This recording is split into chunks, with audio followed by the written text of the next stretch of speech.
But I think he believes there was a miscommunication on the first interception. The second interception is just a great play by the Bengals and a little unlucky sequence for DK Metcalf where he has the ball, and as he's going out of bounds, defender comes in, snatches it from him, and is able to stay in bounds. This one right here. This is a great play. All right, let's have the conversation. Let's have the conversation. Oh, wait, you brought me there, Michael.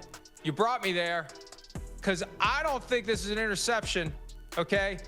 You don't? I think here's what happens.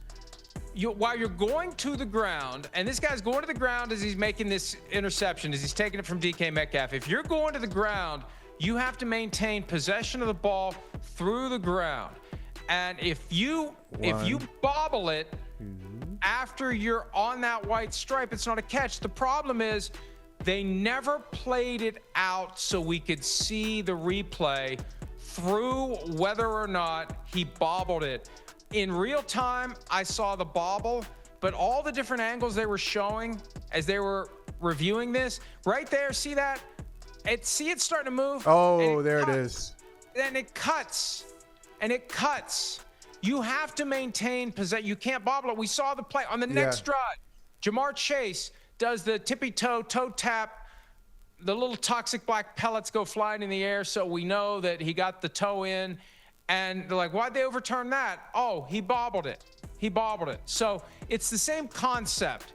You have to maintain possession. You're out of bounds. And when you go to the ground, especially out of bounds, in bounds, it's fine because you're in bounds. Out of bounds, if you bobble it, you have to maintain possession. You bobble it, and it's not a catch. And I was astounded last night that we didn't see that all the way through, and that was never even mentioned as they were discussing whether or not that was a catch. There's so many elements and aspects of a catch. I understand that it can be forgotten in real time, but that's the thing. You have to maintain possession through the ground when you're going out of bounds. And if you bobble it, it's not a catch. It's funny, I was going to say, Jamar Chase on that last catch that they overturned, he made that catch or non-catch right in front of the defensive back who was granted the interception, and they did not overturn it. So he's standing there looking at it saying, hey, good job.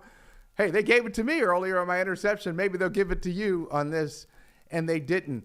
But as I said on our text chain last night, this game, like they could take this whole tape and sit down the officials and go 1 through 4, the entire game, and say, okay, here's something I want you guys to focus on. Here's something I want you to focus on, whether it was a false start on 4th and short, whether is that a catch or not? Is that an interception or not? There were so many things in this game that the officials were challenged with, and I wonder how their bosses graded them last night. Did they get a passing grade for all the situations they were up against last night?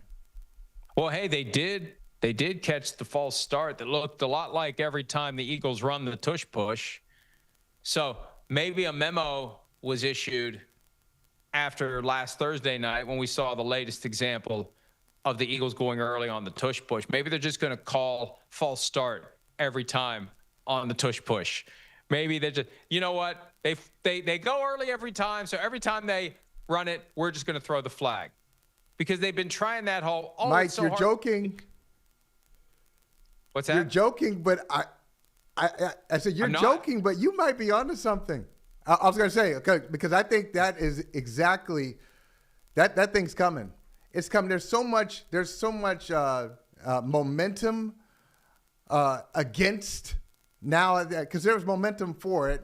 Obviously, they got it passed barely to keep the tush-push. There's so much momentum against it right now, and so many people, correctly, by the way, saying that it's not. They don't always officiate it correctly, and that they don't call the false starts. They don't call it when these guys go early. I think we're going to start to see a lot of flags around the tush-push for the rest of the season, and then in the offseason, we'll probably say goodbye to it. The narrative's been it's this year. It's gone from it's unsafe to it's not football. The aesthetics aren't there. You know, just like pick a reason. And it's too difficult to officiate has been the one that's emerged this year. And I don't know if you heard the show yesterday, but something Miles Simmons and I tripped over, and I wrote a story about it on PFT, and it was the most viewed story of the day by far. The idea that Dan Campbell, the Lions coach, saying that he was told New York called for the flag on the illegal motion when Jared Goff caught the touchdown pass on Sunday night. Like, if you can do it for that, you can do it for the tush-push. You can do it when, like, you're opening Pandora's box.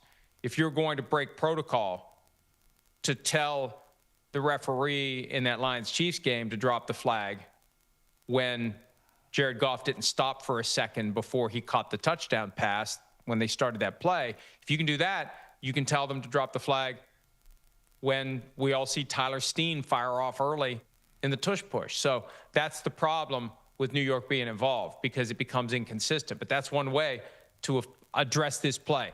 Call the penalty when the penalty happens. Call it, and they did last night. And, yeah, the other team in Pennsylvania got stung by that, and they ended up settling for a field goal. And that field goal, you know, you got to go back and play out the game. But that field goal in lieu of a touchdown may have been the ultimate difference. Let's hear a little bit from Zach Taylor, the coach of the Bengals, who had been embattled. I think that there were real questions about whether or not he would survive. The answer is, as long as he has a single dollar of a buyout beyond this year, he will, because Mike Brown will not pay anyone to not work. Yes. But exactly still, right. he was becoming the focal point of, man, what is this team doing? Is this just Joe Burrow going out there saving their ass? And maybe it's just Joe Flacco going out there saving their ass too. Who knows? Hi, it's Mike Florio. Thanks for watching PFT on YouTube. Hit subscribe for the latest news and analysis from Pro Football Talk.